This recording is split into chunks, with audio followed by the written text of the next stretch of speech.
aujourd'hui pour assister à une délibération publique du jury de la critique. C'est une première dans l'histoire du festival.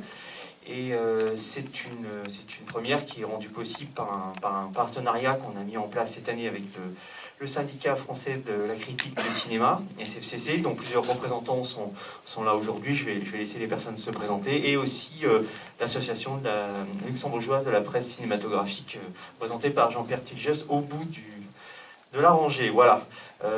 Donc le jury va délibérer pendant 1 heure et demie avec les 6 films que vous avez derrière. Voilà. Une heure max, voilà. Donc je passe la parole à Perrine, qui est donc Perrine Quetzon, qui est la présidente du jury de la critique cette année. Merci Anthony. 1 heure et demie, je pense que tout le monde a faim à un moment donné. Merci, bonjour à toutes et à tous. Merci d'être venus et d'être restés aussi après la projection, venus ou restés après la projection pour écouter cette délibération publique. C'est un exercice plutôt rigolo en soi, puisque vous avez l'occasion, parce que d'habitude les délibérations se font dans des alcôves secrètes. Et là, d'un seul coup, vous allez être là et vous pourrez pouvoir complètement juger ce qu'on va dire. Donc c'est vraiment... j'espère que vous avez vu la plupart des films, comme ça il y aura peut-être aussi un échange possible et des réactions, ça va être un peu rigolo. Je me présente, donc Perrine Quetzon, moi je suis journaliste, je travaille dans plusieurs médias, comme le film français, Canal+, ou je sais plus moi, 3 couleurs. J'ai la chance d'être la présidente de ce jury. Présidente ne me confère rien de plus, si ce n'est que s'il y a une égalité, c'est moi qui tranche. Donc voilà. Et bon, ils savent ce que je pense, ils savent aussi que j'ai des tendances dictatoriales, donc ils se tiennent à carreau, mais avant tout ils vont se présenter. Donc à côté de moi j'ai Ludovic Béot. Est-ce que tu veux bien te présenter? Donc bonjour, Ludovic Béot des Inrocks. Merci d'être resté, ça fait plaisir d'avoir une salle assez remplie quand même. Et donc voilà, je te passe le micro. Bonjour, moi je suis Séverine Dorflous, je suis écrivain et critique de cinéma à Transfuge. Voilà. Bonjour, je suis Frédéric Mercier, je suis à Transfuge, à Positif et au Cercle sur Canal+. Jean-Pierre Tilgès, luxembourgeois, régional de l'Étape, et aussi, à 71 ans, le plus vieux. Donc, je viens du Luxembourg, et bon, j'étais critique pendant très très longtemps. Là, je suis retraité, mais je suis toujours critique.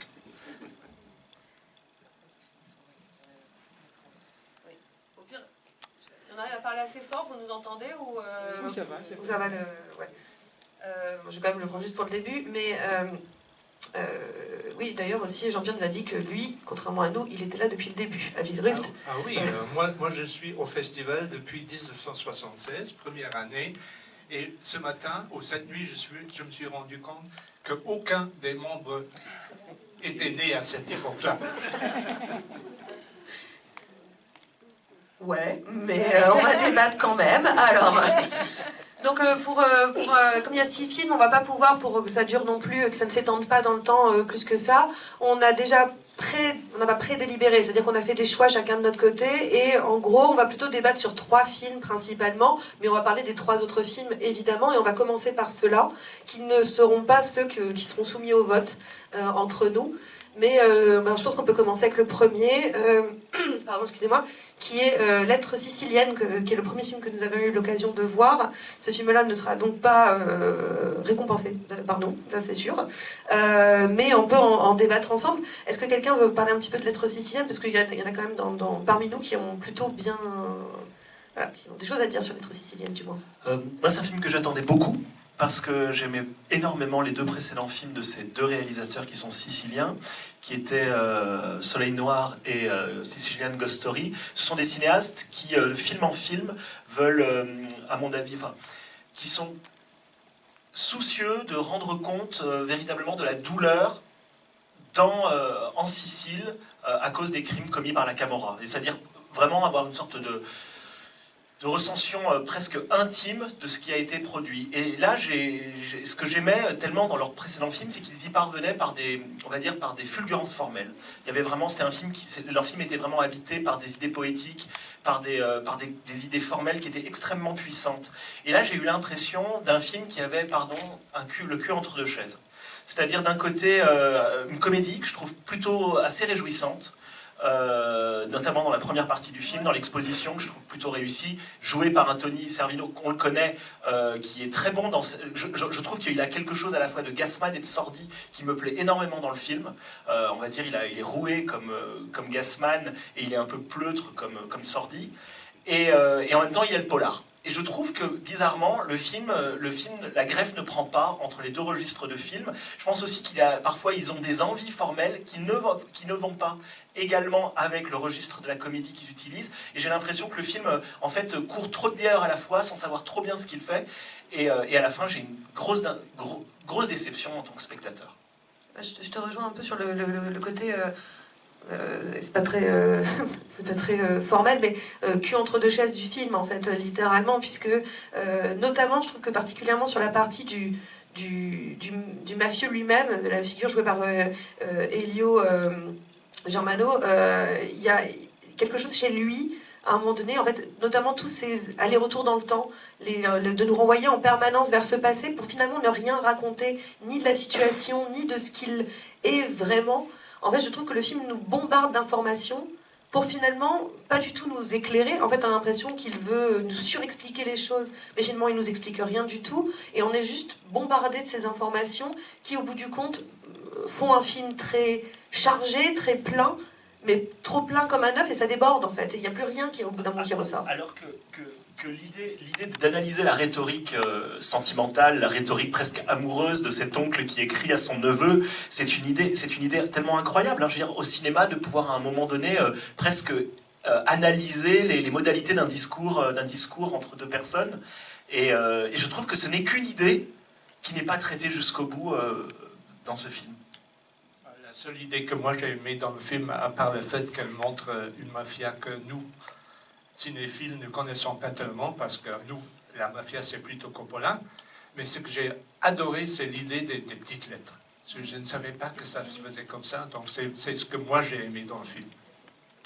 Après, moi, je vous rejoins. Quand le film commence, j'avais le sentiment que c'était... il y a tellement de points de vue déployés au début et tellement d'ambition romanesque.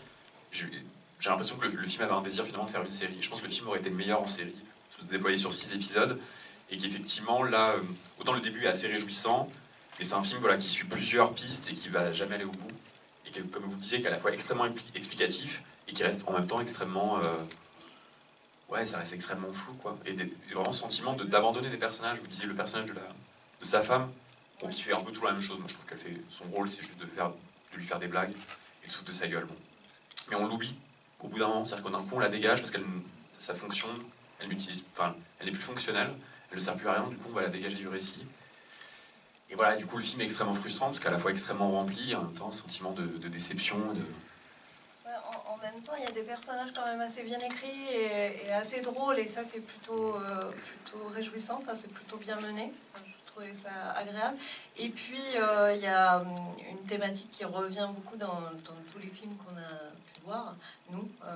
C'est la question de la filiation, et là c'est un peu shakespearien, enfin, bon, avec les références très très appuyées, et puis il y a cette blague que je trouve très très drôle. En Italie, il n'y a plus que les prisonniers qui lisent, enfin voilà, il est cultivé parce qu'on lit qu'en prison, enfin il y a quelque chose d'assez amusant, et voilà, il y avait des répliques quand même très très fortes, donc effectivement en série ça aurait pu donner une dimension différente, plus de puissance, parce que il y a effectivement sans doute trop de pistes, et puis de pistes qui sont pas pleinement résolues. À la fin, on se questionne sur...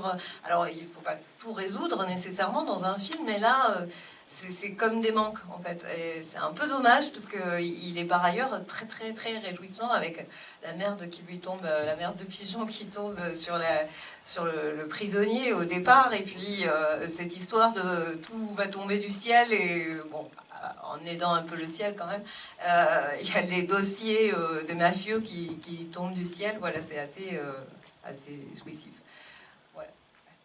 Oui, puis il y avait encore une fois aussi ces personnages qui sont, on rappelait sur la série, pourquoi pas, des personnages auraient pu prendre plus d'ampleur. Notamment, je pense au personnage de la flic, qui est un peu sacrifié aussi sur l'autel de sa fonction, et finalement n'est pas si développé que ça comme personnage. On continue avec un autre film qui, pareil, on va passer relativement rapidement dessus. C'est Mon été avec... Non, je vais très mal le dire, mais... Qu'elle est statée comme Irène. Pardon pour mon accent italien catastrophique. Mais voilà. Irène, comment? Des Abruzzes, un accent italien des Abruzzes. J'ai un accent italien des Abruzzes. Ouais, enfin, un accent italien de rien du tout. De Picardie, ouais. Et donc, donc le film Irène, est-ce que quelqu'un veut se lancer sur Irène, peut-être? Oui. Ouais, je pense que l'ambition du film, elle est pas simple, c'est de faire un film sur l'ennui, sur l'attente, le sentiment un peu suspendu d'un été. Bon, et on va comprendre que ce temps-là, c'est en fait c'est une course contre la mort. Voilà. Enfin, c'est un temps gagné jusqu'à une potentielle, enfin une future disparition. Et bon, ce qui est toujours compliqué sur les films qui veulent se restituer, c'est un sentiment aussi qui peut être, voilà, qui est l'attente, enfin quelque chose d'extrêmement vide, c'est de ramener dans la mise en scène à une matérialité, c'est de nous faire ressentir ce que c'est s'asseoir sur la plage, avoir le soleil qui nous bronze la peau. Et bon, ça, il faut une mise en scène extrêmement sensorielle, ce que le film, il me semble, n'arrive pas à faire. Voilà, il faut quand même une capacité à rendre compte de la matérialité des choses, de sentir ça, et là, on ne le sent pas. Et du coup, ce sentiment que le film nous échappe un peu. Moi, je sauve quelques scènes. C'est pas grand-chose, hein, mais c'est après une scène d'un rapport sexuel où elle fume une clope avec... là, je trouve qu'il se passe quand même quelque chose. Il y a quand même restitué un sentiment de... Il se passe quelque chose. Et il se passe quelque chose, parce que... Mais après, moi, ça me gêne pas forcément qu'il se passe pas grand-chose. Ouais, mais là... Mais il faut, dans ce cas... c'est-à-dire que même, voilà, quelqu'un qui va se baigner, il faut le filmer comme si on l'avait jamais vu, quoi. Et bon, ce que le film n'arrive pas à faire. Et du coup, ce qui rend la projection, bon, quand même assez... Ouais, voilà, enfin, c'est-à-dire qu'on communique pas avec le film et il se passe pas grand-chose, quoi. Je sais pas si tu veux... Ouais. Moi, je trouvais que les personnages peinaient à exister aussi. Enfin, on se désintéresse très très vite de ce qui leur arrive. On comprend assez vite que le Noé Habitat va mourir, mais on attend qu'elle meure. Enfin, c'est navrant, mais c'est voilà, ça va être la fin du film et on l'attend. Et la fin du film appuie tout très très très fort avec une voix off, plus la musique, plus je sais plus quel est l'autre effet. Il y a vraiment une manière de marquer les choses qui est assez dommageable au film en fait. Et effectivement, la sensualité, elle n'est pas là. Ça, c'est quand même un film sur les corps et sur la sensualité. Et bon, c'est pas ce qu'on sent, nous, en tant que spectateurs. Et notamment, moi, je pense que les dialogues et les personnages sont assez mal écrits. Enfin voilà, c'est ce qui ressort, hein, pardon, mais... c'est ce que je ressens. Oui, moi c'est un film, c'est un film où j'ai tout le temps l'impression que je dois faire le travail à la place du réalisateur. C'est-à-dire que j'ai tout le temps l'impression qu'il faut que je comble des vides, qu'il faut que je comble des ellipses, que je comble des silences, que je rajoute au dialogue des choses qui n'ont pas été dites. Donc j'ai sans cesse l'impression, je suis très content de voir un film où je dois être actif, mais j'ai l'impression que le film... ne me demande presque que... J'ai l'impression d'être dans une installation où je dois à ce moment-là fabriquer un petit peu tout le temps le film. Je suis d'accord sur ce que tu disais sur la matérialité, filmer l'ennui. Il faudrait que... Voilà, je ne sais pas pourquoi. Il y a des réalisateurs aujourd'hui, il me semble, en tout cas aujourd'hui, il y a des modalités de modernité cinématographique qui ont pris en compte vraiment l'idée d'aller vers la sensorialité, vers l'haptique, vers un rapport entre le charnel et la pensée. Je pense qu'on a eu des films qui ont vraiment réussi ça ces dernières années. Je pensais à un film de Charlotte Lebon, par exemple, qui réussit extrêmement bien ça aussi sur l'adolescence, à retrouver les sensorialités de l'adolescence, des sensations. Qu'est-ce que c'est qu'un premier baiser? Qu'est-ce que c'est que se baigner dans l'eau? Et là, le film échoue. Et je me demande s'il n'échoue pas parce que... Enfin, c'est un truisme critique, mais j'ai l'impression de voir sans cesse des idées, mais de ne pas voir des idées incarnées à l'écran. Je ne sais pas par où ça passe. Très bien encore, je n'ai pas bien vu le film sans doute, mais j'ai l'impression à chaque fois de voir des modalités d'idées, mais je ne vois pas de scène. Il ne me reste pas grand-chose du film. Et vous me parlez d'une scène où il fume une cigarette après s'être aimé, mais c'est le seul moment qui nous intéresse parce que c'est le seul moment où, soudain, on nous raconte quelque chose. Puisque jusqu'à maintenant, on est dans l'impressionnisme pur. Voilà, c'est de l'impressionnisme pur. Moi, je me suis senti comme un touriste en train de regarder d'autres touristes. Mais c'était beau. Et voilà, c'est peut-être là où c'est quand même assez scolaire, c'est que c'est quand même un film qui veut faire des belles images. C'est vraiment, l'ambition du film, c'est de faire des belles images, et c'est peut-être pour ça qu'il n'atteint pas la matérialité, la sensorialité dont on parle, c'est juste faire des jolies images, un peu, pas carte postale, mais... Oui, mais en fait, on nous raconte un été entre deux copines qui partent vivre des derniers moments. Bon, qu'est-ce qui manque à un moment là-dedans? Ben, il manque tout simplement de la vie, puisqu'on va nous parler de la mort. C'est-à-dire, on voudrait avoir un échange, on voudrait avoir des sourires, on voudrait avoir des blagues, on voudrait avoir des dialogues qui paraissent pas sans cesse écrits. Tout est figé dans le film. Et je crois que c'est ce qui manque. Moi, à un moment donné, je priais pour qu'il y ait un peu de légèreté là-dedans. Un tout petit peu de légèreté. Pour moi, c'est littéralement ce qui manque au film. C'est vraiment de la légèreté. Et tu parlais de tourisme, Jean-Pierre, mais c'est vrai que pour moi, il y a quelque chose un peu de touristique, parce qu'on arrive sur cette île, et il y a des je sais pas, des ruines de quelque chose. J'ai l'impression que j'ai passé mon temps à visiter.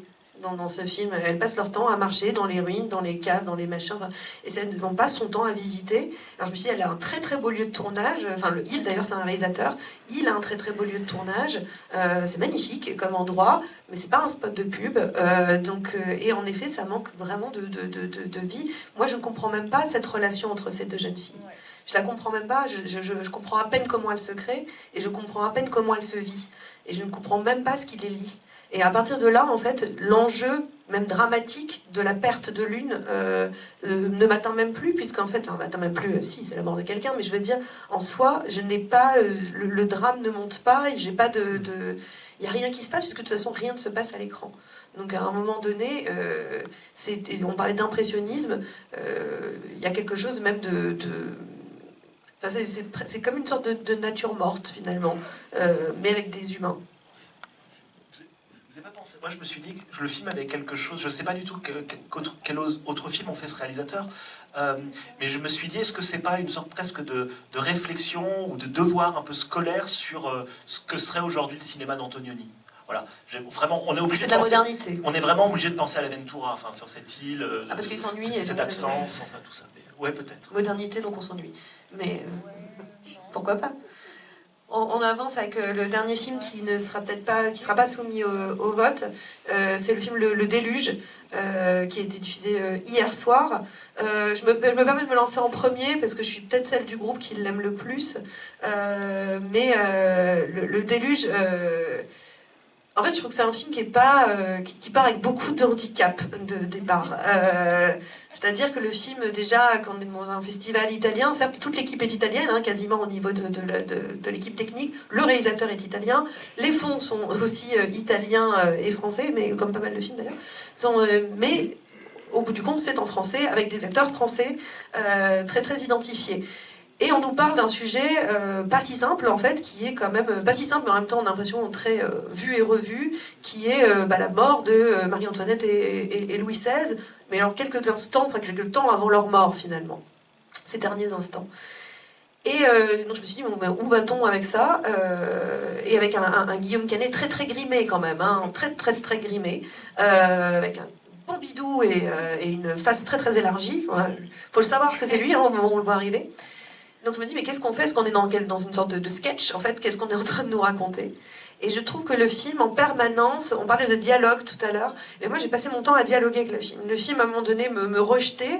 Par exemple, dès que j'ai vu arriver à peu près Guillaume Canet avec son ventre et ses prothèses, et les effets spéciaux du temple, je me suis dit, waouh, ça va être compliqué. Et le film vient m'attraper assez régulièrement, parce qu'en fait, ce que je trouve, ce qu'il raconte, finalement, de ramener ce couple royal, on le dépouille de toute sa royauté, on le dépouille de tout finalement, on n'est plus à le regarder, et c'est peut-être là où c'est clairement pas un sentiment français quand on le regarde, c'est que on nous enlève Louis XVI et on nous enlève Marie-Antoinette. On a un couple qui attend son jugement, et on les regarde comme des êtres humains. Et c'est peut-être là le truc le plus anti-royaliste de la chose, c'est que à aucun moment on les regarde avec soit la colère qu'on a vis-à-vis du roi, soit l'admiration qu'on devrait avoir vis-à-vis du roi, peu importe là où on se place. On est vraiment dans quelque chose de regarder des humains, et surtout une espèce en voie de disparition.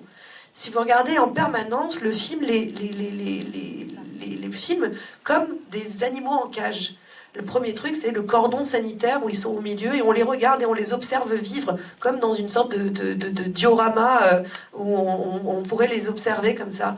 Puis même à la toute fin, au moment où lui a eu son jugement et va être exécuté, il y a cette dernière discussion en famille, derrière des portes vitrées, et on a l'impression de regarder des animaux, encore une fois, en cage dans un zoo. Et on la voit hurler derrière cette vitre, comme on pourrait voir un singe hurler dans un zoo, par exemple, ou un lion, j'en sais rien. Vous mettez l'animal que vous voulez.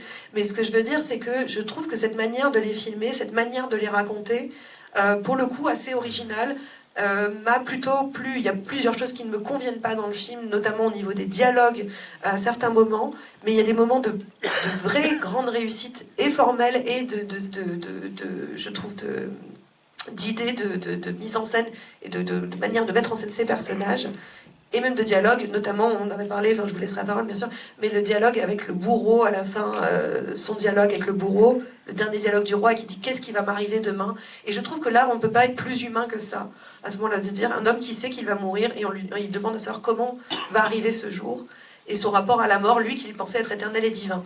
Et ça, je trouve que c'est assez... En fait, voilà, je trouve le film bien plus intéressant que ce qu'il m'avait paru avec la première prothèse de Guillaume Canet.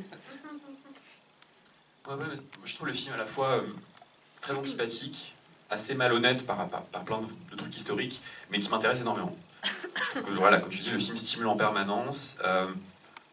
Ouais, effectivement, l'idée du film, c'est de dire que c'est des dieux qui vont se rendre compte que c'est des hommes. Et bon, cette idée-là, est-ce que en fait, Louis XVI s'est vraiment rendu compte que c'était un homme? Ça, je suis pas sûr, mais on va dire que c'est l'idée du film. C'est une interprétation de lui. C'est ça. Il se rend compte qu'il serait en fait un homme. Moi, effectivement, j'adore la scène avec Samson, le bourreau, où en fait, parce que je crois que ce qui m'embête dans le film, c'est que j'aurais adoré voir finalement des personnages qui ne changent pas. Mais il y a presque une convention scénaristique qui dit bah, il faut qu'ils aient une trajectoire, il faut qu'ils évoluent. Alors j'aurais adoré finalement qu'ils n'évoluent pas, quoi. C'est-à-dire qu'ils soient juste. Marie-Antoinette, j'ai l'impression qu'elle a plus ce truc-là. Il va y avoir une évolution par rapport à son mari. Mais elle ne change pas. Et bon, Louis XVI, évidemment, va petit à petit aller vers une sorte de rédemption. Enfin, il dit je m'excuse. Enfin, en tout cas, il y a une trajectoire. J'aurais aimé qu'il ne. Mais En fait, il il ne ne bouge comprend pas pourquoi il s'excuse. Il s'excuse parce qu'il sent que c'est le truc à dire, mais il ne comprend pas pourquoi il le fait. Mais pourquoi il évolue pas comme ça? Il est toujours dans son truc. Moi, je sais pas ce que j'ai fait, mais bon, je suis là. Donc... Il n'est pas le même à la fin qu'au début quand même. On sent qu'il y a quelque chose. Mais et moi, voilà, ce qui m'intéresse beaucoup dans la scène du bourreau, c'est que c'est pas tant quelqu'un qui se rend compte que c'est un homme, mais c'est quelqu'un qui se rend compte, voilà, comme tu dis, qu'il va mourir et que sa tête va être coupée comme les autres. Et là, la scène est vraiment très très précise. Voilà, il est extrêmement curieux, mais qu'est-ce qui va m'arriver? Et ensuite, quand ma tête va tomber, est-ce qu'il va pas avoir ce petit moment où de 2 secondes où quand même je vais sentir que ma tête est tombée? Et en fait, c'est d'un coup, voilà, comme tu dis, le dieu qui d'un coup qui se rend compte que c'est un corps et que ce corps, sa tête va tomber. Et après, il te demande mais qu'est-ce qui va se passer après? Bah, les canons, on va tirer les canons. Donc là, il se rend compte que sa mort, ça va être une fête. Et j'ai l'impression que c'est ça qui le choque le plus quand il apprend, quand on lui raconte ça, c'est qu'on va tirer les canons et du coup, voilà, ce moment, ma mort sera une fête pour toute la France. Et ça, je trouve que la scène est quand même assez saisissante, je trouve. Vous avez un peu tout dit, donc moi ce que j'ai trouvé aussi, c'est pareil, hein, dès que j'ai vu arriver Guillaume Canet puis Mélanie Laurent, je me suis un peu inquiétée. Et puis, un peu, ouais, juste un peu. Mais la question de l'espace aussi, elle était assez géniale.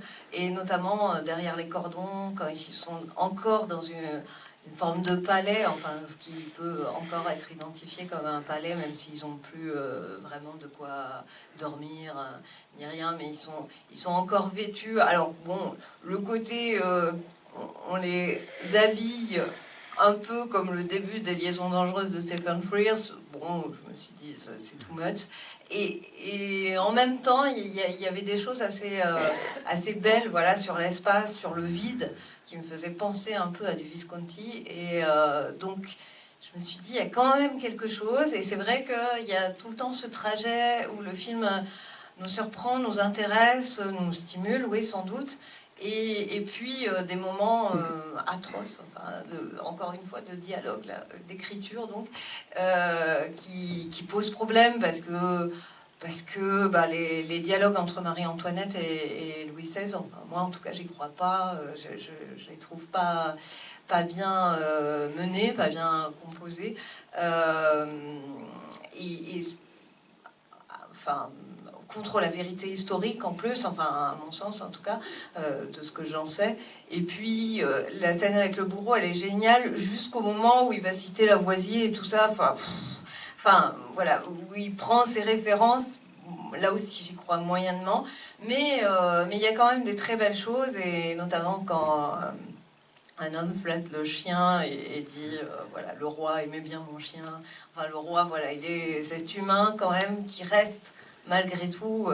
Ça, c'est une dimension assez puissante du film, et c'est vrai que c'est pour ça le film mérite quand même largement d'être vu. Le film, je crois que c'est un film qui a une grosse qualité, c'est que, je pense que nos échanges en sont témoins, et puis on avait commencé hier, c'est que c'est un film avec lequel on ne cesse de dialoguer. Et c'est un film qui est stimulant. C'est un film qui est stimulant, comme le film de Minervini qu'on a vu ce matin. C'est des films qui me semblent d'ailleurs très différents, mais assez proches sur certaines questions qui sont évoquées, qui sont en fait... l'idée peut-être d'une absence de Dieu, ou quelque chose qui serait de l'ordre comme ça, d'un vide existentiel. Qu'est-ce qu'on fait avec ça? Qu'est-ce qu'on fait? Comment on poursuit nos vies? Je trouve le film très fécond dès le début. C'est-à-dire que vous parlez de cette première scène. Cette première scène, c'est un trompe-l'œil. C'est ça qui est extrêmement étonnant.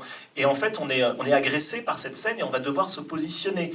C'est qui ce type qui arrive? C'est Louis XVI? Ça ressemble un peu à Guillaume Canet qu'on vient de nous apprendre. Non, c'est Louis XVI. On est à Versailles? Ah non, on n'est pas à Versailles, on est au Temple.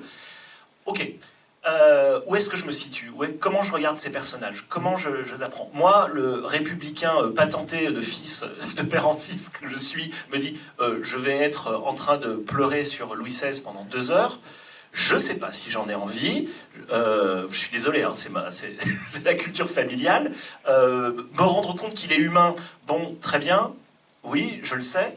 Mais ce qui m'intéresse, c'est plutôt il y a une idée qui court dans le film. Puisque toi, tu parlais de Visconti. Moi, j'ai vraiment pensé au début, je me suis dit, on va représenter la prison du Temple et la mort, enfin l'attente de la mort de Louis XVI et de Marie-Antoinette à la façon de Salo. Vraiment, je me suis dit au début, on est dans cette idée-là. Alors, on va inverser les points de vue. Tiens, c'est intéressant quand même, inverser les points de vue. Comment je vais me positionner aussi par rapport à ça? Donc c'est un film qui, en fait, quand même, je trouve... on est toujours en train de nous interroger. Je trouve qu'il y a une dimension, plastique, enfin, intéressante.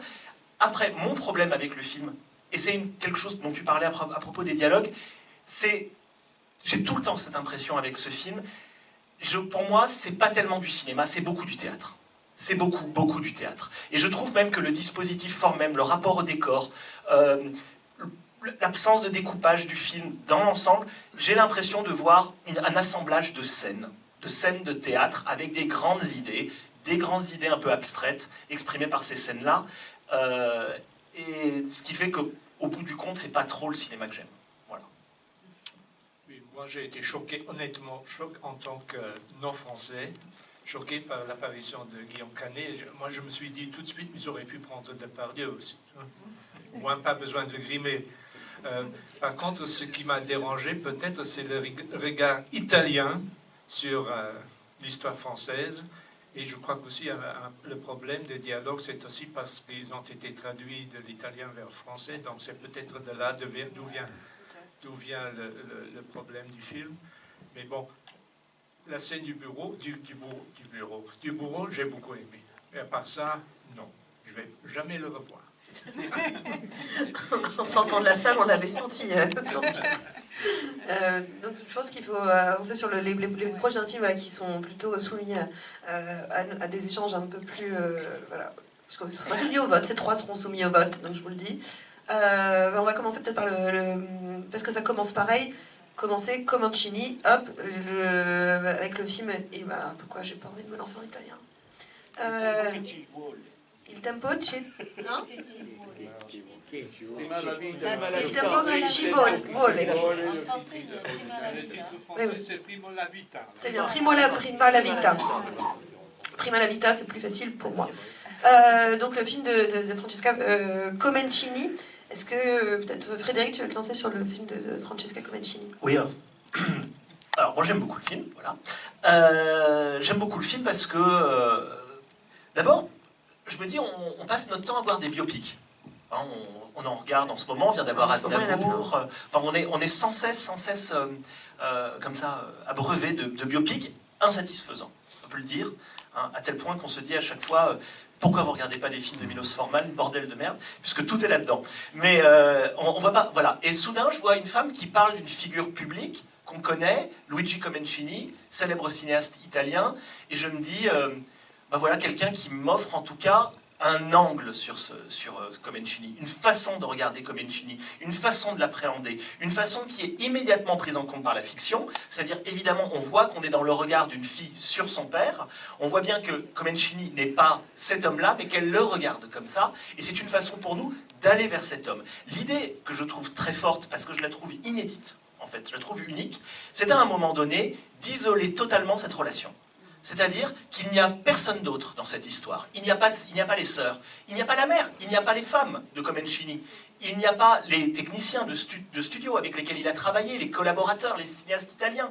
Ils sont dans une relation. Et qu'est-ce qu'elle fait? Et c'est quand même une idée qui est extravagante. Je trouve que c'est une belle idée de cinéma, c'est une vision en tout cas, de cinéaste. Elle fait de Comencini, pour moi, Geppetto. Il est Geppetto. Et c'est-à-dire que ce père aimant, c'est le père aimant avec Pinocchio, c'est un homme sans corps, c'est un pur esprit quasiment. Pour moi, c'est un homme qui n'a absolument aucune sensualité. Non mais, c'est ce que je veux dire par là, d'un point de vue, je veux dire comme elle le représente, pour moi, elle le représente comme une sorte de figure morale ou figure intellectuelle, mais un homme qui n'a pas un rapport charnel au monde. C'est comme ça que je le vois.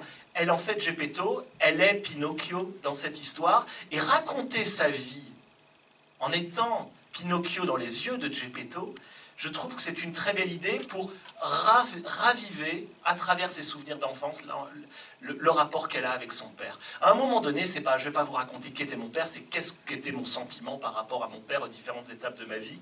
Et je trouve que là où le film m'a beaucoup étonné, c'est que c'est des choses... Là, je fais de la critique impressionniste, mais il y a eu des moments où j'ai senti qu'il y avait de la justesse dans ce rapport. Qu'il y avait de la justesse dans le rapport de cette fille à son père, dans la justesse de la retranscription du rapport de ce qu'elle a pu éprouver pour son père à un moment donné, et juste pour ces moments de justesse, notamment dans la première partie du film, qui est peut-être la plus belle, parce que, évidemment, c'est l'enfance, c'est Pinocchio. Rien que pour ça, le film mériterait un prix. Ah. Bon, moi je partage tout à fait l'avis de Frédéric.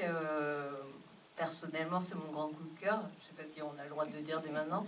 T'as le droit. J'ai le droit, ok. Ça va. Le président me l'accorde.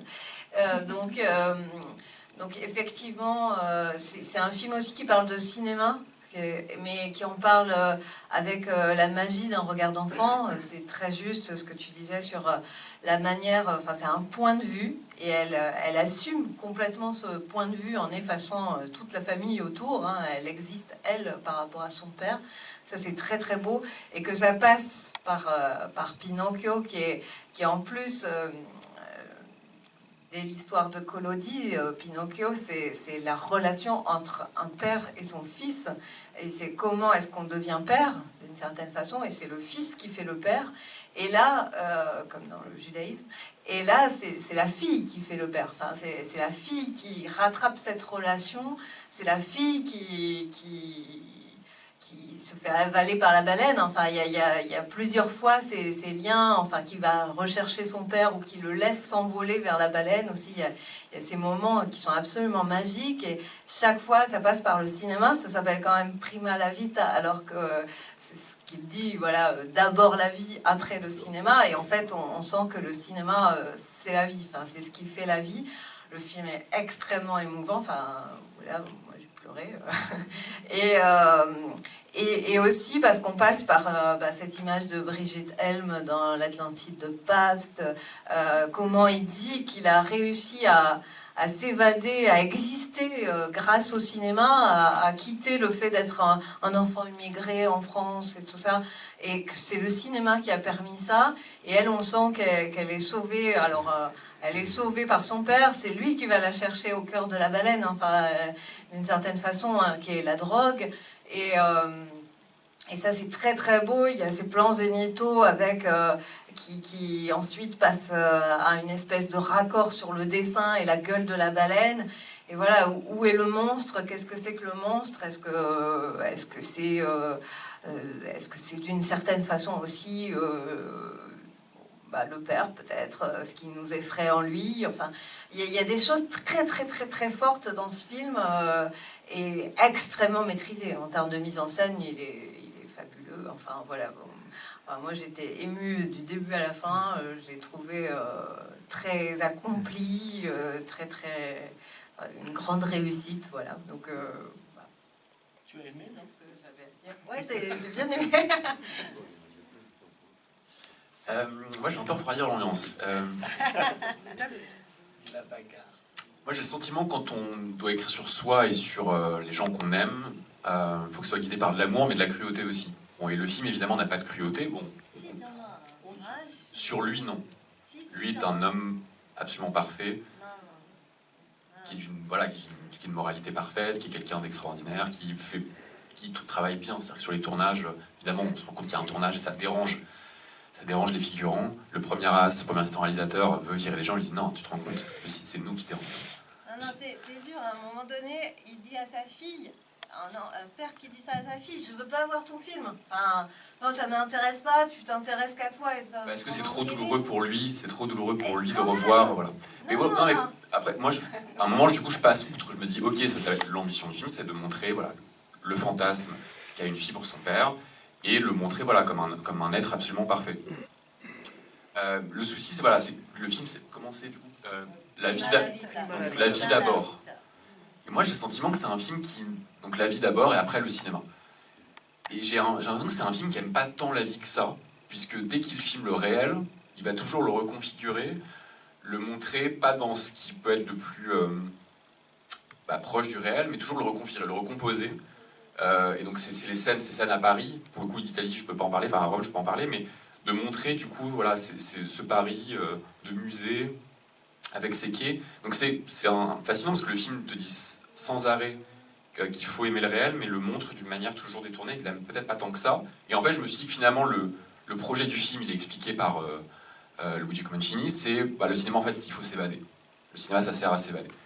Moi je pense que philosophiquement, je ne suis pas d'accord avec ça. Je pense que le cinéma nous aide à révéler des choses du monde, mais il ne nous sert pas uniquement à nous évader. Sinon, ce serait un peu triste. C'est un peu l'impression de ce que me raconte le film.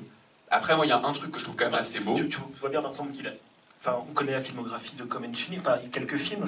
J'ai vu qu'on vendait la Scopa, là, donc L'argent de la vieille ou Pinocchio. Les films de Comencini ne sont pas des films d'évasion. Enfin, c'est pas. Tu parles de révéler le réel. Enfin, les films de Comencini. Enfin, la Scopa révèle à quel point les réprouvés de la terre sont malmenés par les plus riches. Pinocchio est un conte d'apprentissage de l'existence. Donc, ce n'est pas que du cinéma de l'évasion. Enfin, le cinéma de Comencini n'est pas que de l'évasion. Non, c'est pas en faisant dire ça à son personnage. C'est comme si c'était ce que faisait le film. C'est un film d'évasion. Je vais plutôt que d'affronter le réel et donc de voir qui était vraiment mon père. Comme la drogue. C'est ça. Mais le paradoxe, c'est que je trouve la scène hyper intéressante quand elle lui apprend qu'elle va faire ce film. Et elle lui dit, là, ça va être sur des années difficiles. Et je me dis, c'est intéressant. Et là, il y a un affrontement générationnel entre le père qui dit, mais c'est marrant, vous, les jeunes, vous voulez absolument faire des films sur vous. Moi, je voulais faire des films populaires qui parlent à tout le monde. Et c'est assez intéressant comme elle, une première fois, son premier film, donc, qui s'appelle Pianoforte, est un film pour se soigner une deuxième fois de son addiction. Et là, j'ai l'impression que c'est un film qu'elle fait, son père est mort en 2007, je crois, pour se soigner à nouveau de sa disparition. Et je trouve cette idée assez belle, pour le coup, de se soigner par le cinéma une deuxième fois, à la fois, voilà. Voilà, mais du coup, voilà, à la fois, je trouve qu'il y a des choses belles dans le film, mais il y a c'est un problème ontologique que j'ai, moi, d'évasion plutôt que de... Enfin, si tu fais un film sur le père, c'est quand même pour essayer de capter toute sa complexité, et pas juste rester dans le fantasme. Voilà. Je vais juste revenir sur l'idée du père qui dit, et c'est vrai qu'elle lui fait dire qu'il parle d'évasion à un moment donné, mais elle lui fait dire autre chose à la fin du film, justement peu de temps avant qu'il s'envole vers la baleine et qu'il meurt, qu'il décède. Elle lui fait dire autre chose quand il regarde ce film de Rossellini, Païssa, et qui dit le cinéma, en fait, c'est... Il nous montre... Enfin, grâce au cinéma, ce qu'on a découvert, on peut le montrer. En fait, on montre ce qu'on a découvert. Le cinéma sert à ça, à montrer ce qu'on a découvert. Et je trouve que c'est très joli, en fait, de dire ça. À un moment donné, de dire le cinéma n'est pas là pour démontrer quoi que ce soit. Il est là pour j'ai découvert quelque chose et je vous le montre. Après, vous en faites ce que vous voulez. Et donc, il n'est pas que sur l'évasion, il est aussi sur j'ai trouvé quelque chose et je vous montre ce que j'ai trouvé. Un petit peu comme un enfant qui... Et en fait, ce rapport à l'enfance qui traverse tout le film, parce que c'est une fille qui regarde son père, il y a toute la partie de l'enfance au début qui est vraiment, je pense, la plus belle, en effet, parce que c'est aussi la plus féerique, d'une certaine manière. Onirique, j'en sais rien, c'est pas le mot, mais en tout cas, c'est très beau. C'est comme elle, quand elle dit petite fille, oh, c'est si beau, en regardant le décor de Pinocchio. Mais il y a... Elle le filme lui aussi comme un peu un petit garçon. Enfin, il y a quelque chose, on sent que c'est plus la Francesca. Celle qui filme n'est pas la Francesca du film. La Francesca du film, elle est toute jeune. Celle qui filme, elle est plus si jeune. Et elle regarde son père, je pense, avec la tendresse aussi de l'expérience qu'elle-même a eue de son vivant. Enfin, je veux dire, au-delà d'être la fille de son père, elle est aussi une femme qui a une 60aine d'années et donc qui a une expérience. Et je trouve qu'il y a dans ce regard qu'elle porte sur ce père, qu'elle aime tendrement, et moi ça me touche beaucoup. Après voilà, le rapport au cinéma il est aussi intime, et donc moi je suis une fille à son papa, donc je vois un film d'une fille sur son papa, je trouve ça terriblement très très émouvant et très très touchant. Mais au-delà de ça, je trouve qu'elle le regarde avec le regard de bah, moi aussi j'ai vécu des trucs, moi aussi j'ai peut-être pas toujours été correcte, mais je comprends. Et donc j'ai finalement beaucoup de tendresse et d'admiration et à ton égard, en fait. Même sur les fameuses années difficiles, où il lui parle pas forcément très bien. Et il y a ce dialogue qui est un petit peu, je trouve, qui sort du cadre. Il y a un dialogue qui sort du cadre de cette admiration, c'est quand elle lui tient tête sur le fait qu'elle dit « Mais tu m'as méprisée. Tu me méprises parce que je suis une femme comme tout le monde me méprise. Enfin, comme tout le monde méprise les femmes. » Et je trouve que ce dialogue-là sort complètement du cadre du film.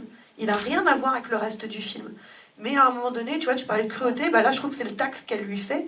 Et c'est un des tacles, c'est le seul tacle en vrai qu'elle lui fait vraiment. Et ça, je trouve qu'encore une fois, en fait, finalement, c'est encore un très beau portrait d'un homme par sa fille. Le regard d'un enfant, ça ne quittera jamais ce regard-là d'une fille pour son père. Je trouve ça très joli. Mais en même temps, je trouve que c'est le regard d'une femme qui a une 60aine d'années et qui regarde finalement son passé avec beaucoup de dureté vis-à-vis d'elle et beaucoup plus de compassion vis-à-vis de ceux qu'elle a dû trouver durs à un autre moment donné de sa vie. Je trouve ça joli. Ouais, presque tout a été dit sur le film. Donc pour moi aussi, c'était le film le plus cinéphile de tous les films que j'ai vus cette année déjà à Villerupt. Et bon, ça a aussi trait à l'histoire de Villerupt parce qu'ils ont montré beaucoup de films de Comencini. Donc je me suis retrouvé quelques années en arrière et quelqu'un a dit que le film n'était pas cruel. Il y a quand même des scènes qui m'ont fait frémir. Et ça me rappelle une autre adaptation de Pinocchio, une adaptation en version animée, où à un moment, Geppetto dit à Pinocchio, si j'avais su ce que tu allais devenir, je t'aurais transformé en chaise. Et cette scène-là, où il rentre dans la salle de bain, m'a rappelé ça.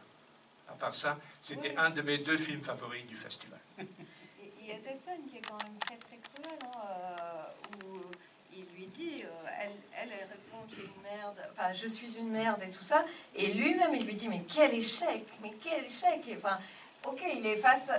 Si, c'est quand même une scène très très violente, très dure. Il y a quand même... elle soulève quand même cette question de l'ambiguïté de la relation à son père. Et ensuite, j'ai du mal avec... le cinéma doit absolument révéler des choses et doit être absolument réaliste. Moi, je suis truffaldienne.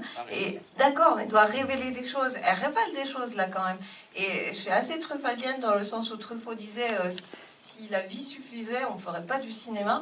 Et moi, j'y crois beaucoup. Je pense que le cinéma, il est là parce que la vie, elle suffit pas, quoi.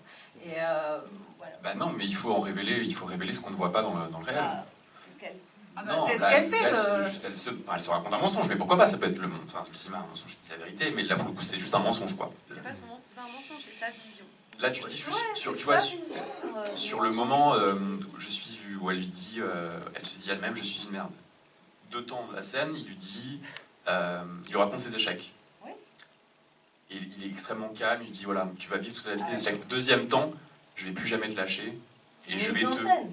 Donc elle est obligée Non, mais je veux dire, de raccourcir. quelle est la cruauté dans cette scène? Lui, il est irréprochable là-dessus. Non, il est d'abord très cruel. Les mots qu'il lui dit, ils sont violents.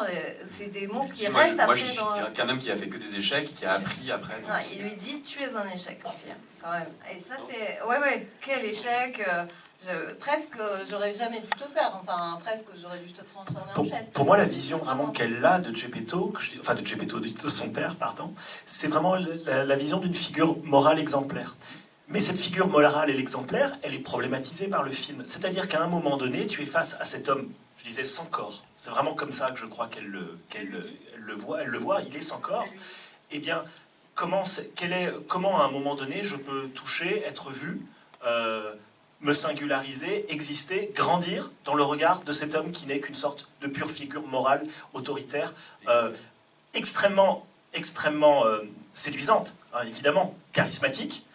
Mais je pense que le film pose véritablement cette question-là. Donc, j'ai pas l'impression que le film se pose vraiment la question de est-ce que je dois être idéaliste avec mon père ou cruel avec mon père, mais plutôt comment moi je me suis construit, comment j'ai pu me construire par rapport à quelqu'un qui était une sorte de figure parfaite. Voilà, c'est exactement ça. Cette scène, elle est là vraiment pour ça. Tu le mets morale. bien en lumière parce que il est... en fait, elle dit, moi, j'arrive à rien. J'ai commencé des trucs, j'arrive jamais à aboutir. Et c'est son regard à elle sur son père. Donc, effectivement, elle le métamorphose et il est assez positif. Le seul moment où il a un corps, c'est parce qu'il tremble et qu'il est malade. Mais c'est son regard, encore une fois. Et c'est son regard qui fait que plus personne n'existe autour et que ce Paris, c'est un Paris un peu idéalisé, si tu veux, de quai, où son père peine à la suivre. Enfin, Paris n'existe pas. oui, Paris n'existe Il y pas. a juste eux deux et il y a un décor qui est pensé à Paris, mais Paris n'existe pas. Mais enfin, j'ai vu le film il y a quelques temps. Mais, parce que j'étais pas là pour le film, mais ce que je veux dire, c'est que Paris est une carte postale, ok? Ça, c'est quand ils arrivent à Paris. Paris est comme ça. Ensuite, ils sont enfermés dans une maison. Elle va essayer de se sevrer à ce moment-là, si je me rappelle bien. Mais ce que je veux dire, c'est que j'ai l'impression qu'il y a une dichotomie, je sais pas, en tout cas, entre la carte postale, la vision qu'elle a, et effectivement le réel. Je dirais le ressenti du réel entre ce qu'elle éprouve quand elle se sèvre. Pour elle, Paris à ce moment-là, n'est que l'endroit où elle va être restée enfermée dans un appartement et essayer de se sevrer. J'ai l'impression que la carte postale, c'est quand elle arrive, mais que Paris ne reste pas figé dans une carte postale. Mais même pas. La première chose qu'on voit de Paris, c'est elle marche sous un pont. Mais il y a le Dernier métro. Non, mais le métro, enfin, mais en fait, c'est pas du tout carte postalesque, plus que ça. C'est des bouts de Paris. Je suis désolée, il faut qu'on avance parce qu'il est déjà quand même à une certaine heure. Est-ce qu'on peut... Et Jean-Pierre, tu vas commencer, je pense, sur Vermiglio. Parlons de Vermiglio. Pardon, Jean-Pierre, à toi, sur Vermiglio. On avance. Vermiglio, oui. Bon, pour moi, c'est mon champion. Pendant longtemps, je voulais prendre Comencini, mais cette nuit, à 3 h du matin, j'ai été réveillé. C'est un signe peut-être, j'ai été réveillé par les cigognes qui volaient autour de ma maison. Je me suis dit, l'hiver va arriver. Vermiglio joue en hiver. Donc c'est pour moi, c'est ce qui m'a donné le déclic pour défendre le film. La première chose que j'ai dit à Anthony à la fin du film, est-ce que ce film a été tourné en 16 mm Super 16? Non. Il y avait du grain, c'était très beau. Il a été tourné en numérique, donc c'est très surprenant. Le film a rappelé plusieurs de mes cinéastes favoris, mais pas les classiques, mais plutôt Nuri Bilge Ceylan, Bergman pour Fanny Alexandre, Haneke pour Das Weiße Band, le ruban blanc. Donc j'ai retrouvé tout ça dans un petit film tout simple, sur une famille, dirigé par un ogre très intelligent, qui aime ses enfants moins que les enfants qu'il est en train d'instruire à l'école.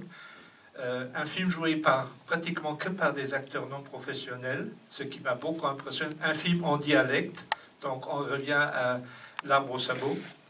Donc tout ça, pour moi, ça m'a rendu... Parce qu'un film dont je n'avais jamais entendu parler, et j'ai vu qu'il a eu le Grand Prix à Venise, donc tout ça, le Lion d'argent, et tout ça, ça m'a vraiment ému.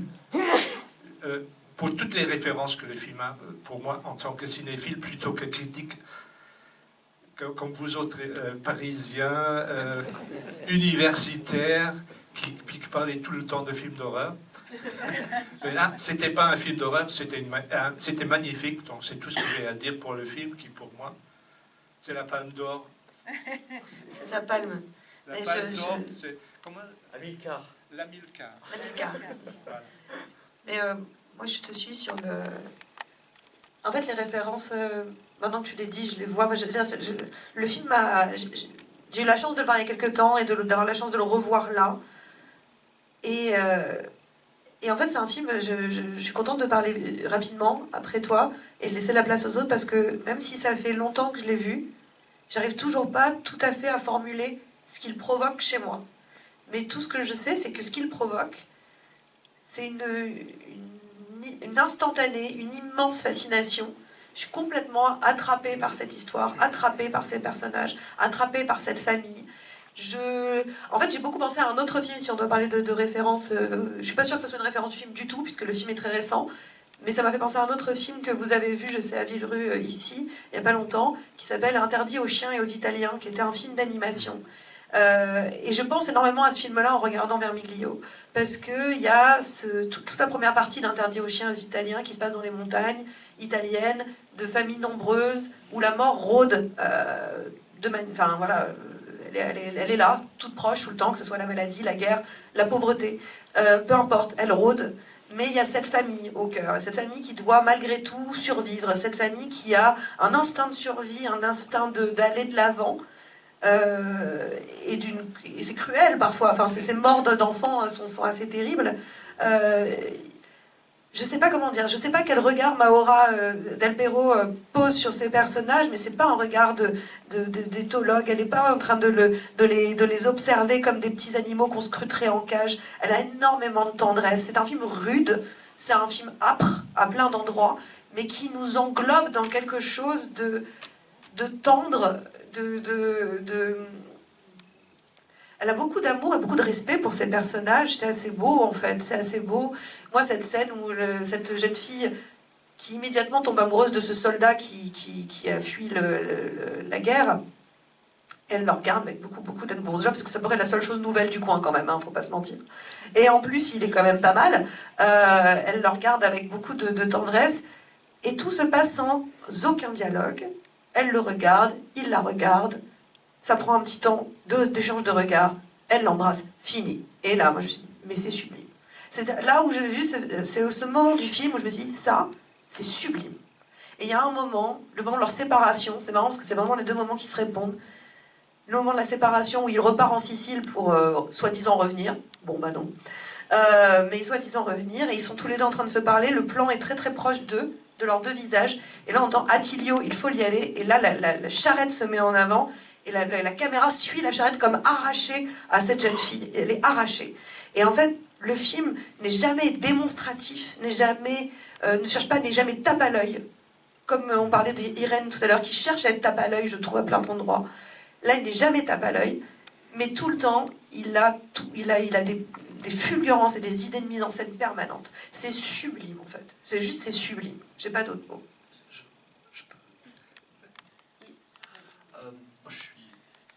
à 99% d'accord. Je trouve le film. En fait, il y a quelque chose, je pense vraiment par rapport à tous les autres films, c'est que c'est un film qui est, on va dire, constamment inspiré. Chaque scène, chaque plan du film, je me disais, il y a une idée. Il y a une idée, il y a une scène, quelque chose qui va rester, quelque chose qui va durer, quelque chose dont on se rappellera. Des personnages dont on se rappellera. C'est quand même, je dirais, le b.a.-ba de ce qu'on attend presque d'une expérience cinématographique, c'est de repartir avec quelque chose qui a imprimé en nous un sentiment. Et ce sentiment, il a été imprimé par une sorte d'inspiration constante, hein, il faut le dire. Le film est pensé, réfléchi, et il est, tu parlais de ce départ en soldat, on était à côté, on en a presque ri à ce moment-là, on s'est dit c'est pas possible, parce que je lui disais, je sais pas si je suis encore dingue du film, et à ce moment-là, la caméra s'en va, et je me dis, c'est pas possible, quoi. Et le plan d'après, ils sont sur le pont, ils passent, et je me dis, mais c'est le point de vue qui est parfait à ce moment-là pour donner le sentiment de la famille, de ce qu'ils sont en train de faire tous ensemble. Et les idées fusent, parce que le film a toujours des idées plastiques, toujours des idées dramatiques, des idées de caractérisation des personnages qui sont très fortes. Il a ça. J'ai eu à un moment donné une réticence dans le film. La première réticence dans le film, c'est dans la première partie du film. Première partie du film, c'est-à-dire jusqu'au mariage. Première partie parce que je me suis dit, je trouve un tout petit peu qu'il y a un peu d'affectation dans le geste, parfois pour les regarder. C'est-à-dire que parfois, j'avais l'impression qu'ils étaient tous un peu au même ton, un peu à la même façon de parler, une sorte de... Quelque chose que j'ai pu, par exemple, beaucoup reprocher généralement jadis à Stéphane Brisé, par exemple, ça veut dire quelque chose qui serait une sorte de douceur, de l'humilité de ces gens. Quelque chose comme ça qui aurait été un peu monocorde pour moi, où je me disais, ils sont tous très beaux. Finalement, ils sont tous, je vois tous leur beauté, et peut-être ça manquerait un peu de cette cruauté, de cette échelle dont tu parlais tout à l'heure à propos du film de Comencini. Et puis soudain, il y a ce mariage. Et à ce moment-là, je me suis dit, c'est très beau parce que, en fait, le regard que j'aurais pu avoir un peu paternaliste sur eux, pendant la première partie du film, c'est son regard à lui. C'est son regard à lui, à cet ogre de famille. Et soudain, à un moment donné, on passe de l'autre côté et on se rend compte qu'il y a derrière des rêves brisés. Il y a derrière des désirs. Il y a des désirs qui sont brisés dans leur élan par cette société. Il y a des individus, des femmes et des hommes qui rêveraient de pouvoir s'épanouir, qui rêveraient de pouvoir avoir une autre vie, accéder peut-être à autre chose, et sans cesse leur élan, à un moment donné, est ramené à la réalité, à des réalités matérielles, à des réalités concrètes, à des réalités sociales, sans cesse. Et notamment ces femmes, notamment ces nombreux personnages féminins dans ce film qui se découvrent, mais également le personnage du fils par rapport à son père, scène sublime où il remet des fleurs à sa mère qui vient d'accoucher et qui dit à son père et qui dit à son mari, mais toi tu ne m'as jamais offert de fleurs et voilà peut-être pourquoi tu es jaloux. Et ce que j'ai trouvé finalement remarquable dans le film, c'est qu'en passant à ce moment-là du point de vue du père à cet autre point de vue du père, à partir du moment où on va dire que se met en place, on va dire la déchirure après ce mariage, et qu'on voit aussi que cet homme est un homme frustré dans son élan, que cet homme, cet intellectuel, sans doute aurait peut-être voulu faire autre chose que rester à Vermilion, peut-être. Et bien à ce moment-là, ce qu'on se rend compte, c'est que tous ces personnages sont tous pris à l'intérieur d'eux-mêmes d'une structure sociale qui, d'une certaine façon, ne fait que rabougrir les élans vitaux de tous ces personnages. Et il y a une idée géniale dans le film. Moi, c'est l'idée, par exemple, qu'à un moment donné, il a une élection sur une de ses filles. Il dit, cette fille-là, c'est celle qui pourra faire comme moi. C'est une intellectuelle, elle pourra aller au pays, elle pourra aller faire des études, et les autres n'en auront pas. Alors qu'on sait que Ada voudrait aussi faire des études, et que c'est elle qui a peut-être une vocation à partir. Et à la fin, il y a quelque chose de déchirant, parce qu'il allume une cigarette, il fume à sa fenêtre, et il y a un raccord sur elle, en habit de nonne, en train de fumer une cigarette. Et là, le lien est fait entre les deux, et ce lien n'a pas été vu. Et c'est comme ça qu'une vie peut être ratée. Et ça, je trouve que c'est déchirant. C'est vrai, c'est aussi un film que j'ai particulièrement apprécié, enfin adoré même, très très fort, très très beau. Là aussi, c'est un film intime, puisque la réalisatrice au début nous a parlé, enfin, il y avait une vidéo qui expliquait que c'est né à la mort de son père. Elle a voulu raconter l'histoire de sa famille, donc elle a enquêté en fait. C'est pas tout à fait dans la même position que Francesca Comencini, qui elle parle de l'intérieur. Là, elle enquête sur qu'est-ce que c'était que cette famille, la famille de son père, et elle retisse les liens. Elle fait exister ses oncles, ses tantes. Et ils existent tous très très forts. Enfin, il y a une écriture des personnages, des quelques dialogues, parce qu'il y en a quand même, hein, mais c'est vrai qu'il y a beaucoup de jeux qui passent que par les corps, et ça, cette sensualité des corps, elle est très très bien marquée dans le film, d'autant plus que ce sont des acteurs non professionnels. Les bébés aussi sont extraordinaires. Enfin, il y a une présence des bébés dans les premiers plans, lorsqu'elle va laisser son enfant plusieurs fois. Elle est obligée de laisser son enfant, d'abandonner son enfant. C'est très très fort, très cruel. Et Voilà, après tous les effets de mise en scène, vous en avez largement parlé, donc je ne vais pas les ressouligner, mais il y a vraiment un film très écrit, très maîtrisé, très puissant et à la fois sensuel, sensoriel. On sent la présence de l'hiver, effectivement, Winter is Coming.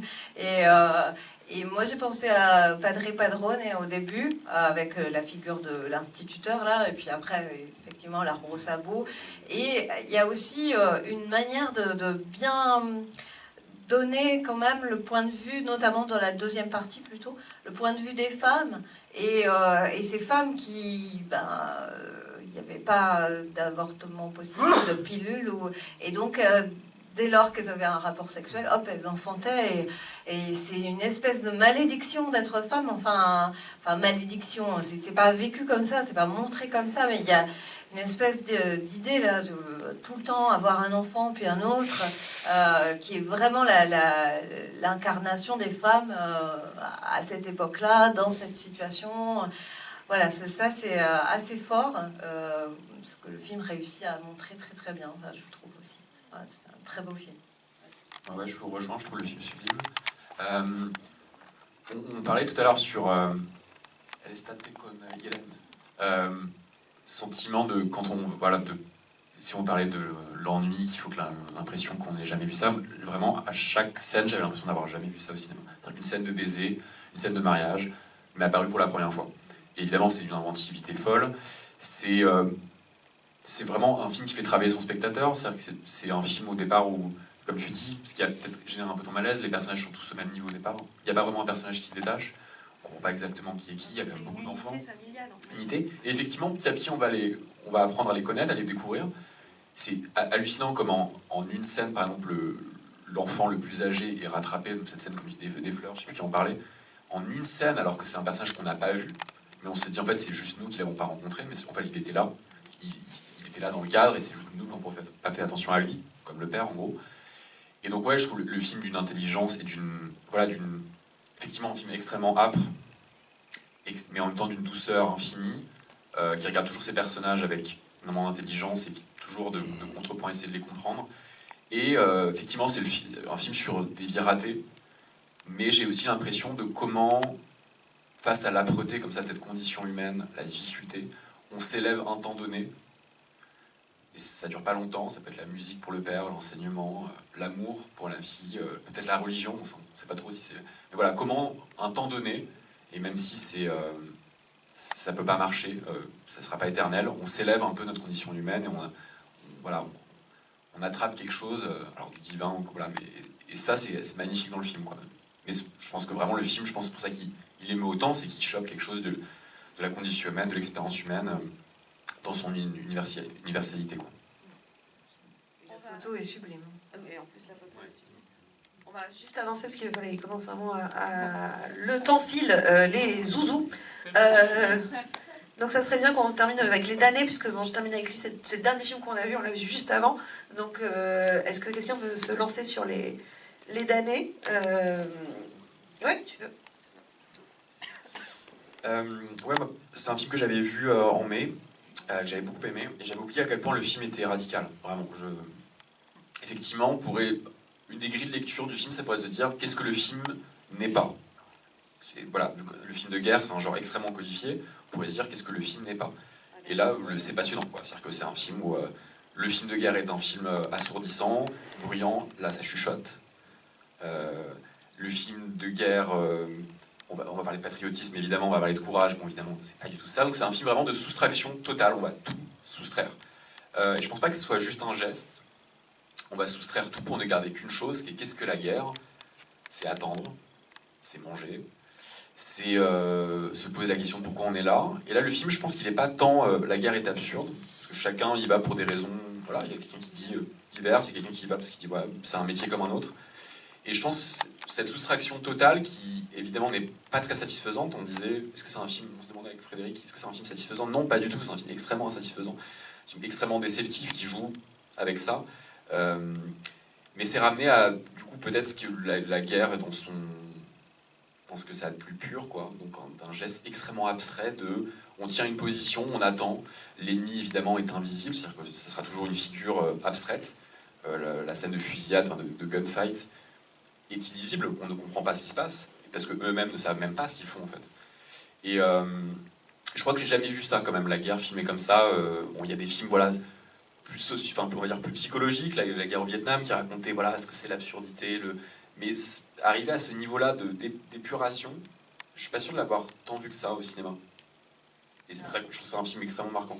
Oui, il y a cette question de l'absence de Dieu, là, dont on parlait, qu'est-ce qu'on cherche pour se raccrocher à l'existence, qui est très forte. La mise en scène, elle est absolument incroyable, hein. Les ennemis sont invisibles, tout le temps des espèces de silhouettes dans la profondeur de champ. C'est très fort, c'est très beau. On s'est demandé même qui est cet ennemi, en fait, puisque là, ils sont là à aller cartographier un terrain, et en même temps, on voit leur peine à atteindre, ils savent pas quoi. Enfin, ils sont en quête de quelque chose, et ça, c'est très très fort. Très très fort aussi le fait qu'on les suive de dos beaucoup. Ils existent peu par leur visage. Enfin, parfois, hein, il y a des moments. Mais voilà, moi, mon bémol, je trouve très fort tout ce que tu dis là sur cette idée de soustraction par rapport au film de guerre, d'un film très silencieux. C'est sublime. L'ennemi invisible, c'est vraiment génial. Et moi, j'ai eu du mal à me raccrocher vraiment à des personnages. Enfin, voilà, je pense que c'est un peu ce qui manque. Ils finissent par exister vraiment. Enfin, mais je sais pas. Enfin, moi, il me manquait, en tant qu'expérience de spectatrice, il me manquait des personnages un peu plus. Je saurais pas dire. Est-ce qu'il faut qu'ils soient plus denses? Non, sans doute pas. Que je sois plus happée par les personnages. Enfin, je pense que c'est ce qui me manque un peu, parce que après, la quête vide, hein, je trouve ça passionnant. Donc, il y a plein de choses qui m'ont vraiment intéressée dans le film, et pourtant, parfois, je dois avouer que mon esprit divaguait ailleurs, et c'est un peu dommage. Enfin, voilà. Mais après, plastiquement, il est inouï. C'est un film très, très puissant. Moi, je te rejoins, Séverine, sur... En fait, c'est-à-dire que intellectuellement, oui. Voilà. Oui. Oui, le film, intellectuellement, oui. Mais on parlait tout à l'heure de ce fameux Luigi Comencini sur le fait qu'il était un être sans corps et pur intellect. Et ben moi, j'ai le problème avec le film, en fait. C'est-à-dire qu'à un moment donné, encore une fois, intellectuellement, en fait, toute la démonstration que tu as faite sur la soustraction, avec cette... oui, j'ai rien de contre à dire sur ça. Je suis tout à fait d'accord avec ça. Mon problème, c'est que, et c'est là où je rejoins aussi Séverine, pardon, c'est je n'ai aucun plaisir de spectatrice. Je n'ai aucun attrait de spectatrice. Je m'ennuie ferme devant ça. Et à un moment donné, j'ai l'impression d'avoir été punie. En fait, en regardant le film, j'ai dit, mais qu'est-ce que je vous ai fait? Non, mais d'accord, la guerre c'est moche, mais barrez-vous, enfin, faites quelque chose. Encore une fois, tout d'accord intellectuellement, mais vraiment, c'est juste que je passe un très mauvais moment, moi, en regardant ça. Et je veux pas être là. Ils se font chier, je me fais chier, tout le monde se fait chier. Et il y a quelques discussions qui m'ont un peu stimulée, entre justement sur le rapport à Dieu. Tiens, à un moment donné, sur ce rapport à Dieu, quelle place il a dans la guerre? Bon, bah, pas. Enfin, aussi, ces personnages, pourquoi t'es là? Je sais pas trop. Les types face à la neige, bah, j'aime bien ce truc-là, voilà, je trouve ça joli. Mais alors... Eh bien, on parlait, c'est drôle parce que, pardon, il y avait une discussion qui a eu lieu juste là, avant la séance, l'idée de la relativité du temps, entre le temps réel et le temps ressenti. Le film dure 1h28. Bon, bah, temps ressenti personnel, 8h27. Donc, voilà. L'exploration de l'Amérique. Voilà, mais ça, c'est voilà, vraiment. Et en fait, au bout d'un moment, c'est-à-dire que je peux pas mettre ça contre le film, c'est-à-dire que c'est mon expérience de spectatrice, mais je peux pas l'enlever non plus de ma réflexion critique, qui est, je reste une personne, la critique est subjective, je reste une personne qui vient de vivre quelque chose. Vivre, c'est un mot, subir en est un autre. Donc, voilà, c'est ce que... J'ai déjà vu, il y a quelqu'un qui m'a dit, Tu l'as revu? Moi, je lui ai dit, mais quand il m'a dit, enfin, il l'a déjà vu, donc quand il a dit qu'il est retourné ce matin le voir, j'ai dit, ah bon, bah, pas mal, plutôt encourageant. Et là, je sors du film, je dis, mais quel courage de revenir voir ça, parce que, encore une fois, c'est beau, c'est brillant intellectuellement. Tu parles du plaisir quand même. Ah, oui, je prends aucun plaisir à regarder ce film, mais encore heureux. Je veux dire, ils sont à la guerre, je vais pas prendre. Mais je pense que c'est ça qui est l'ultime déconstruction du film, c'est qu'un film de guerre, il nous défoule quand même. C'est-à-dire qu'on y va quand même pour voir un peu. Bah si. Ah non, d'accord. Un film de guerre en général. Je crois que celui-là nous défoule les gens. Bah non, on va quand même pour se défouler et pour. Non, ce que je veux dire, c'est que moi, le film a commencé, j'avais vu Roberto Minervini, Les Damnés. Je me suis dit, bon, c'est dans quelle région d'Italie ça va se passer? Et puis là, j'ai vu le premier plan, j'ai vu le truc sur la guerre de sécession, et je me suis dit, chic, un western. Chic, un western. J'ai envie de chevaucher, j'ai envie de lyrisme, j'ai envie qu'on rentre dans un saloon et qu'on crache dans un crachoir. Et puis, évidemment, non. Non. Alors, qu'est-ce qu'on fait dans ces cas-là? Effectivement, je suis d'accord sur la soustraction permanente. On est sans cesse en train de se dire...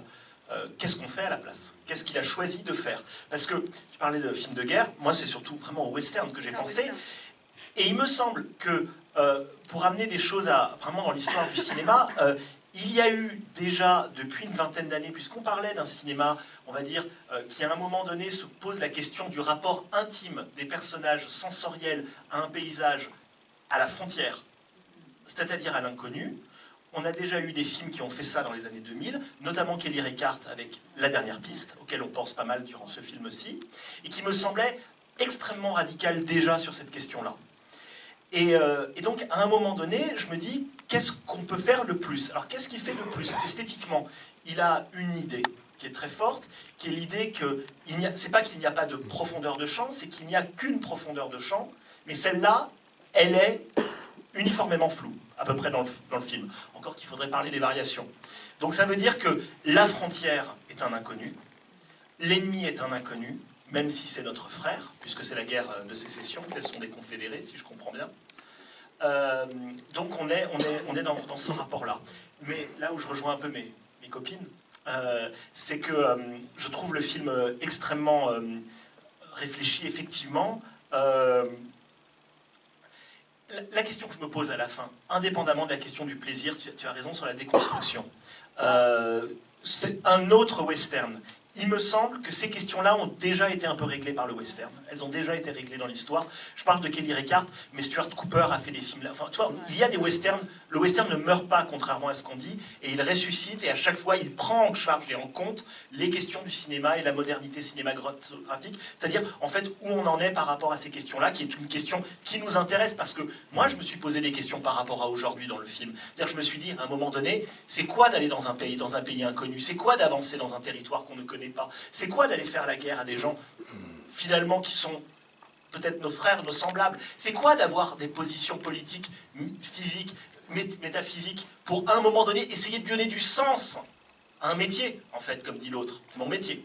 Hein, il fallait que je trouve du boulot. Voilà. Mais il me semble que ces choses-là ont déjà été un peu réglées. Et j'ai l'impression que la radicalité du geste n'apporte pas tellement de choses à ce que l'utilisation du western a pu faire sur ces questions-là, de la frontière, en tout cas, de territoire inconnu. Il me semble que d'autres films l'avaient déjà fait, et que ce film est dans une post-modernité, tu vois, une espèce de... comme ça, qui me semble... En fait, je ne sais pas s'il me restera grand-chose de ce film, tout simplement, tu vois, alors que d'autres westerns, tout aussi radicaux et modestes, l'ont fait ces dernières années. C'est vraiment la question que je me pose. Ce que j'ai aimé dans le film, c'est que les soldats ne sont pas les images des soldats qu'on voit d'habitude dans les westerns américains. Donc j'ai eu l'impression de voir des daguerréotypes animés. Par contre, j'ai vraiment aimé l'atmosphère du film, la mise en scène qui est superbe, mais je me suis ennuyé à un très haut niveau. C'est tout ce que j'ai à dire sur le film. D'autant plus, au début, il nous montre des loups. Donc, nous, en tant qu'admirateurs des westerns classiques, on va danser avec les loups. C'est pas ça. peut-être juste préciser que Roberto Minervini vient du documentaire. Et ça se sent. C'est sa première se sent fiction. super fort. Et effectivement, ce que tu dis, quoi, c'est-à-dire que moi, j'ai jamais vu ces corps-là, j'ai jamais vu ces barbes. Moi, je pense vraiment le film voit plus un film de guerre que l'Ouest. Enfin, à la rencontre entre les deux. Mais ces corps-là, j'ai jamais vu. Ces voix-là dans le western, parler comme ça, tu vois, se murmurer. Il y a un moment, dans la scène de fusillade, il vient le voir, il fait genre, ça va, en chuchotant. Il y a une utilisation quand même du film que j'ai quand même pas vu ailleurs, qui est une post-modernité, et qui est quand même purement formellement assez nouvelle, quoi. Là où je suis pas d'accord avec toi, c'est que il me semble que la plupart des solutions qu'il prend, aussi stimulantes soient-elles, sont aujourd'hui pour moi déjà des vieilles solutions de cinéma. C'est-à-dire que les faire chuchoter, par exemple, prenons cet exemple-là, j'ai l'impression que c'est devenu le topos un peu d'un certain cinéma documentaire moderne d'aujourd'hui pour raconter des situations qui avant faisaient l'objet de grandes fictions, de grands gestes lyriques, enfin du romanesque qu'on adore dans les canons hollywoodiens qu'on connaît. J'ai l'impression qu'aujourd'hui, si on veut faire le contraire, eh ben on fera toujours un peu de la même façon le contraire. Et en fait, ce qui m'a très étonné, c'est que effectivement le film a tout de suite frustré mon attente, et tout de suite je me suis dit ah mais il le fait comme ça, tu vois. Alors que j'aurais préféré que je sais pas qu'il se transforme en film de science-fiction, j'aurais dit ah bah tiens au moins Alors, il y aurait eu des extraterrestres. J'étais à fond. Ou des dinosaures, mais alors voilà, mais ça, on peut pas tout demander, on peut pas tout demander. Donc, parce que la critique vous ment, elle avait dit que ça durerait moins d'1h30. On n'est pas loin de l'heure et demie. On n'est pas loin. Mais donc, je vous ai pas complètement menti parce que j'avais dit moins. Donc, c'est maintenant. On va passer au vote. Je pense que chacun dit le film qu'il a envie de voir récompensé. Et puis, on avisera avec ma voix double si jamais il y a besoin de trancher. Mais Jean-Pierre. Vermiglio. Vermiglio. Prima la vita. Vermiglio. Vermiglio. Donc, ce sera Vermiglio qui sera récompensé par le syndicat de la critique, et enfin le syndicat de la critique et aussi, pardon, j'ai peur de dire le mal dire sur le... ALPC, Association luxembourgeoise de la presse cinématographique. Au moins, on a un grand nom. Voilà, c'est un très grand nom. Mais voilà, et en tout cas, je voulais d'abord vous dire déjà merci d'être resté, d'avoir écouté. Merci aussi au festival d'accueillir ce syndicat ce jury du syndicat de la critique. Et merci pour cette jolie édition et ces films qu'on a vus. Pardon sur les damnés, j'ai pas été très gentille, mais en vrai, j'ai adoré avoir l'occasion de le découvrir. Le fait est, voilà, merci pour l'invitation, merci pour les beaux films et vive le cinéma italien. Voilà. Et merci pour la programmation, hein, Encore 5 c'était minutes super. pour ne pas dépasser l'heure et demie. Je voulais simplement donner quelques informations, préciser pour le public, encore un peu, et sans doute pour le jury, comment on construit notre sélection pour le jury de la critique. En fait, c'est très simple. On choisit des avant-premières. Alors, en espérant qu'il y en a suffisamment à venir. Donc, cette année, on a 7 avant-premières. On n'en a mis que 6 en compétition. Parce que la 7e, c'est Sorrentino. Bon, et puis Sorrentino, bon, qui est systématiquement à Cannes quand il fait un film, sauf s'il travaille pour Netflix ou à Venise. Donc, on l'écarte d'office. Si c'est Moretti, c'est pareil. Bon, qui est systématiquement à Cannes. Donc, on essaye de présenter des choses un peu nouvelles ou originales. Quelques précisions. Donc, la cinéaste la plus aguerrie de ces 6 cinéastes, c'est Francesca Comencini. Alors, pour l'anecdote, lorsqu'elle était en tournage et encore en post-production, le titre premier du film, c'était d'ailleurs une phrase que Luigi dit dans le film, c'est Prima la vita, dopo il cinema. Et je ne sais pas pourquoi, donc il est sorti à Venise et présent et en salle avec... Elle a changé de titre, Il tempo che ci vuole, mais le distributeur français a gardé Prima la vita. Et... Pardon ? Le temps qu'il faut. Le temps qu'il faut, merci. Non, non. Bon, on a bien sûr parlé beaucoup de l'enfance. Luigi Comencini, c'est le signal de l'enfance aussi. Mon l'innocent, Genio, un ragazzo di Calabria. Et bon, et là c'est Pinocchio. Et bon, Benigni a fait Pinocchio, Garrone a fait Pinocchio, mais ceux-là, on les oubliera. Celui de Comencini, on ne l'oubliera jamais. Voilà, donc ça me semblait très important le rapport à Pinocchio dans le film, comme vous l'avez souligné. Bon, ensuite, L'estate con i Ren, c'est le second film de Carlo Sironi. Le premier s'appelait Sole. J'ai dit, c'est dommage, parce que c'est celui-ci qui devait s'appeler Sole, parce qu'il n'y a que le soleil. Nos compères siciliens, Gracedona et Piazza, donc le titre original qui était à Venise aussi, c'est Idou, hein, c'est le surnom du personnage de Ino Germano dans le film. Et donc il sortira en France prochainement avec les lettres siciliennes. Le déluge va sortir prochainement. Alors Giancarlo Iodice, on ne connaît pas trop ce réalisateur, il a fait essentiellement du documentaire, et c'est son deuxième long métrage de fiction. Apparemment, il aime beaucoup l'histoire. Le premier, c'était Il cattivo poeta, le poète et dictateur sur D'Annunzio, qu'on a présenté ici il y a 3 ans. Vermiglio. Bon.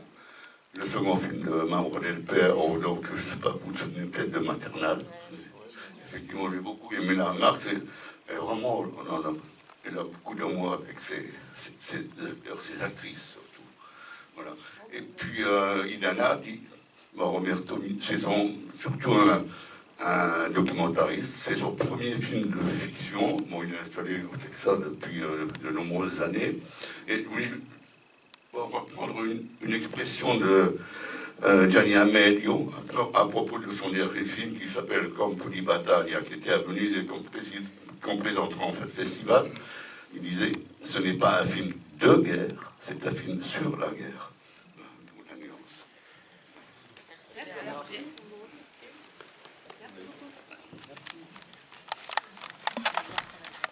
Bravo. Merci aussi pour une qui m'ont réveillé ce matin à 3h et une deuxième fois à 5h.